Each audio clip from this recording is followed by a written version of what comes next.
Владата во нова офанзива во Брисел, но датумот се понеизвесен. Премиерот Заев и неговите заменици на средба со претседателот на Европската комисија Жан-Клод Јункер, комесарот Јоханес Хан и со подпретседателката на Европската комисија Федерика Могерини разговараат за последниот извештај на Европската комисија во кој се препорачува отворање на преговорите за членство на Македонија.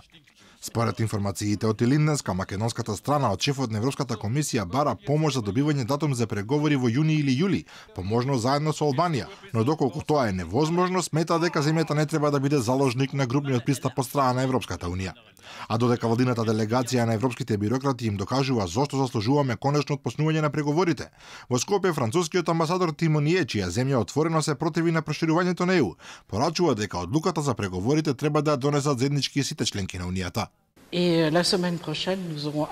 Земјата направи напредок, но сега треба да се оцени дали е тоа доволно, но и да се види во каква состојба е Европската унија и каков е нејзиниот капацитет за примање на нови членки.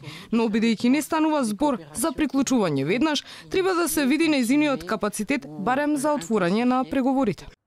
Тимоние вели дека стратегијата за Западен Балкан презентирана од претседателот Макрон треба да им помогне на нашите институции да се подготват за предпристапните преговори кога ќе дојде денот за тоа, но повторно одби да зборува за можниот датум.